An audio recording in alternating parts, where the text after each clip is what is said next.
कहानी की शुरुआत में हम एक कपल को देखते हैं जिनमें से हस्बैंड का नाम था मैक और वाइफ की नाम थी रिचल जो कि प्रेग्नेंट थी। यहाँ पर वो लोग एक दूसरे के साथ टाइम स्पेंड करने के लिए कोई अच्छी जगह पर जा रहे थे। इसी बीच वो दोनों देखते हैं कि आगे रास्ता बंद है, इसीलिए मैक गाड़ी को घुमाकर जंगल से होकर एक दूसरे रास्ते में आगे बढ़ने लगता है। तभी उसे रास्ते में एक टूटी हुई नाव को देखकर उसका ध्यान भटक जाता है और उसका कार एक पेड़ में जाकर टकरा जाता है, जिससे उन दोनों को तो कुछ भी नहीं होता पर उनके कार पूरी तरीके से खराब हो जाता है। जिस वजह से वो दोनों फैसला करते हैं कि वो दोनों पैदल ही मदद लाने के लिए आगे जाएंगे, इसीलिए वो लोग जंगल के रास्ते से होकर आगे बढ़ने लगते हैं। पर रिचल प्रेग्नेंट थी, इसीलिए उसे चलने में काफी दिक्कत हो रही थी, जिस वजह से मैक एक पेड़ के ऊपर चढ़कर किसी तरीके से फोन के सिग्नल को पकड़ने की कोशिश करता है, लेकिन वहाँ पर उसे सिग्नल तो नहीं मिलता। पर थोड़ी दूर पर उसे एक फार्म नजर आता है, इसीलिए वो रिचल को लेकर उस फार्म की तरफ जाने लगता है ताकि उसे वहाँ से कुछ मदद मिल सके। काफी दूर जाने के बाद जब वो दोनों उस फार्म के पास पहुँचते हैं तभी वो दोनों देखते हैं कि वहाँ पर एक बोर्ड में लिखा हुआ था कि वो जगह एक प्राइवेट जगह है और यहाँ पर किसी की भी आने की इजाजत नहीं है। अब इस वार्निंग को पढ़ने के बावजूद मैक रिचल को लेकर उसके अंदर जाता है, क्योंकि रिचल की तबीयत काफी खराब हो रही थी।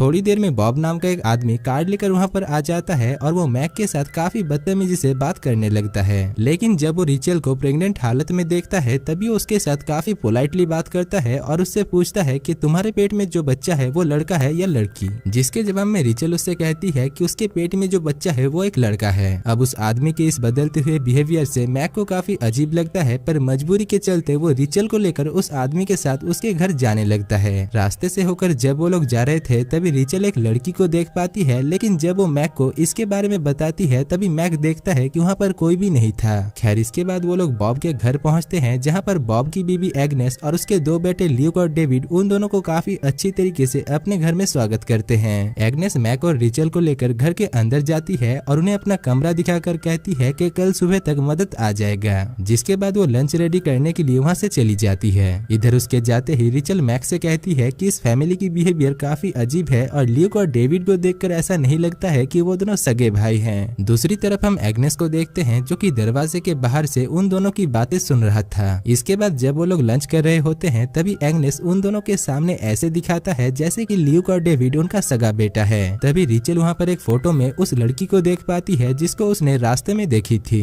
इसलिए रिचल एग्नेस से उसके बारे में बात करती है, जिसके जवाब में एग्नेस कहती है कि वो उसकी एडॉप्टेड बेटी फेथ है जो कि गूंगी है, क्योंकि उसके पिता ने उसके साथ बहुत टॉर्चर किया था और इसीलिए उन लोगों ने उसे अडॉप्ट कर लिया। रात में जब रिचल मैक के साथ सो रही थी तभी उसे एक भयानक सपना आता है और वो जाग जाती है। वो मैक को बताती है कि उसने सपने में फेथ के चेहरे को देखा। अब वो जब मैक को इसके बारे में बता रही थी तभी उसे याद आ जाता है कि उसने कई दिनों पहले फेथ के लापता होने की खबर एक न्यूज़पेपर में देखी थी, जिससे उसे इस बात पर यकीन हो जाता है कि फेथ उनकी एडॉप्टेड बेटी नहीं है और जरूर उन्होंने ही फेथ के साथ कुछ बुरा किया होगा। इसके बाद वो दोनों काफी डर जाते हैं और तुरंत ही वहाँ से जाने का फैसला करते हैं। अब वो लोग जब घर से निकलकर जा रहे थे तभी वहाँ पर बॉब आ जाता है, लेकिन यहाँ पर हम देखते हैं कि बॉब उन दोनों को कुछ भी नहीं कहता। लेकिन वो लोग जब घर के बाहर पहुँचते हैं तभी ल्यूक और डेविड गन लेकर उनके ऊपर हमला कर देता है और वो लोग मैक को मारकर बेहोश कर देते हैं। इसके बाद वो लोग रिचल को भी नहीं छोड़ते और उसे भी मारकर बेहोश कर देते हैं। रिचल जब होश में आती है तो वो अपने आप को एक बिस्तर में बंधा हुआ पाती है और तभी उसे लेबर पेन होना शुरू हो जाता है, जिसमें एग्नेस उसे बताती है कि मैंने तुम्हारी खाने में एक दवाई मिला दी थी जिससे तुम्हारी वक्त से पहले ही डिलीवरी हो जाएगी। यहाँ पर हमें पता चलता है कि उस फैमिली को रिचल के ऊपर कोई भी दिलचस्पी नहीं है, बल्कि वो लोग रिचल के बच्चे को चाहते हैं और इसीलिए वो लोग रिचल को भी पकड़ कर रखे हैं। दरअसल ये फैमिली एक पागल फैमिली है और ये लोग बच्चे के लिए ऐसे ही प्रेग्नेंट औरतों को पकड़कर उनके पास से बच्चे को छीन लेते हैं। साथ ही साथ हमें यह भी पता चलता है कि डेविड और ल्यूक भी उनका सगा बेटा नहीं है और उन दोनों को भी उन लोगों ने ऐसे ही उनके माँ से छीन लिया था। पर वो दोनों अभी बॉब और एग्नेस के हर बात मानते हैं। इधर वो दोनों जब मैक के बॉडी को ठिकाने लगा रहे थे तभी उन्हें मैक का कपड़ा अच्छा लगता है और वो लोग उसके कपड़े को उतार लेते हैं। इसके बाद वो लोग मैक को एक कॉफिन के अंदर डालकर उसके अंदर एक लाइटर को छोड़कर उसे मिट्टी के नीचे दफना देते हैं। दूसरी तरफ हम रिचल को देखते हैं जो कि एक लड़की को जन्म देती है, लेकिन उस बच्चे को देखते ही बॉब उसके ऊपर गुस्सा हो जाता है, क्योंकि रिचल ने उसे बताया था कि उसके पेट में जो बच्चा है वो एक लड़का है। खैर अब एग्नेस उस बच्चे को अपने पास रख लेती है, जिस वजह से अपने बच्चे से दूर होकर रिचल को काफी बुरा लगता है और वो वहाँ से फ्री होने की कोशिश करती है, जिसके बाद काफी देर तक कोशिश करने के बाद वो फाइनली अपने आप को वहाँ से फ्री कर लेती है और इसके बाद वो एग्नेस के ऊपर हमला करके वहाँ से भागने लगती है।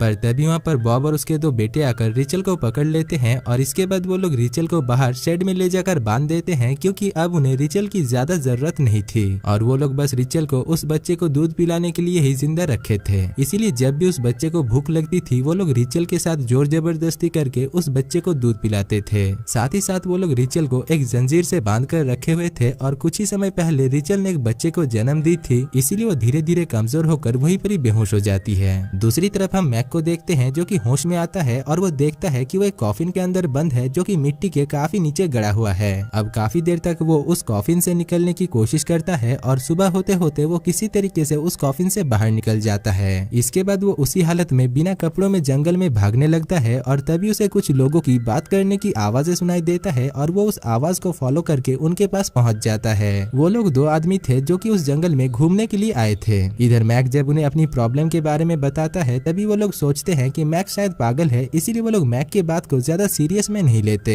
जिससे मैक को उनके ऊपर काफी गुस्सा आता है और वो उन दोनों के ऊपर हमला करके उन्हें एक पेड़ में बांध देता है। इसके बाद मैक उनमें से एक आदमी के कपड़े को पहनकर वहाँ से चला जाता है, लेकिन जाते जाते वो उन्हें एक चाकू देकर जाता है ताकि वो लोग वहाँ से फ्री हो सके। इधर रिचल जब होश में आती है तभी वो अपने सामने फेथ को देख पाती है और वो उससे मदद मांगती है, लेकिन फेथ उसकी मदद किए बिना ही वहाँ से चली जाती है। थोड़ी देर बाद ल्यूक और डेविड रिचल के पास आता है और उसके साथ जबरदस्ती करने की कोशिश करता है, लेकिन दूसरी तरफ हम देखते हैं कि मैक भी वहाँ पर आ चुका था और वहाँ पर पहुंचकर वो फेथ को देखता है जो कि मैक को देखकर उसे शेड की तरफ इशारा करती है, जिससे मैक समझ जाता है कि रिचल उस शेड के अंदर है, जिस वजह से मैक उस शेड के अंदर जाकर ल्यूक और डेविड के ऊपर हमला करके उन्हें जान से मार डालता है। इसके बाद वो रिचल को वहाँ से फ्री करके अपने साथ लेकर जाने लगता है, लेकिन तभी वहाँ पर बॉब भी एक गन लेकर आ जाता है और वो अपने दोनों बेटों को मरा हुआ देखकर बौखला जाता है। इसी दौरान वो मैक के ऊपर गन से शूट कर देता है। यहाँ पर मैक रिचल को वहाँ से भाग जाने के लिए कहता है, लेकिन रिचल मैक को इस हालत में छोड़कर वहाँ से जाना नहीं चाहती थी, जिस वजह से बॉब रिचल को भी मारकर बेहोश कर देता है। इसके बाद रिचल जब होश में आती है तभी वो अपने आप को फिर से बंधा हुआ पाती है, जहाँ पर उसके सामने फेथ भी एक जंजीर से बंधी हुई थी और वो वहाँ से फ्री होने की कोशिश कर रही थी।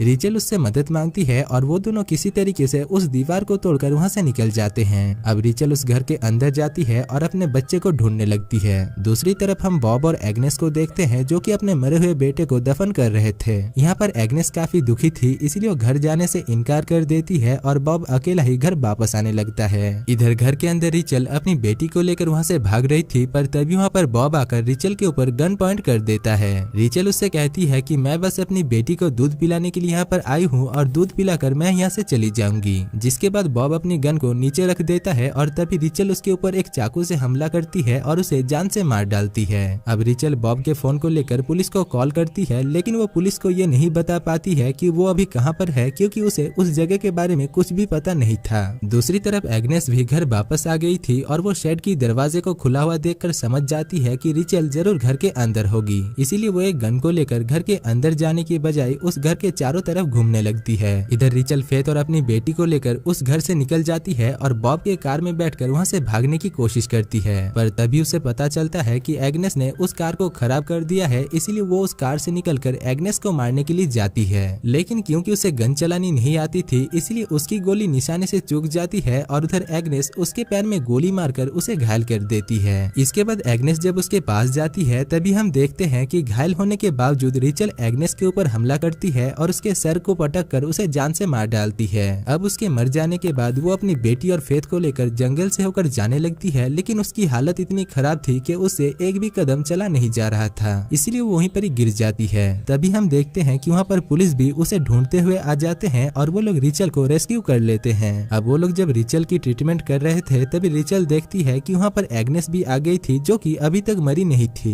यहाँ पर एग्नेस फिर से उसे मारने की कोशिश करती है, लेकिन तभी पुलिस ऑफिसर एग्नेस के ऊपर शूट करके उसे जान से मार डालते हैं। इसके बाद रिचल देखती है कि उसके पास से फेथ गायब है, जिसको देखकर उसे पता चलता है कि फेथ कोई जिंदा लड़की थी ही नहीं, बल्कि उसके साथ जो थी वो फेथ की आत्मा थी जो कि उसे वहाँ से निकलने में मदद कर रही थी। और दोस्तों इसी के साथ ही इस मूवी की कहानी खत्म हो जाती है।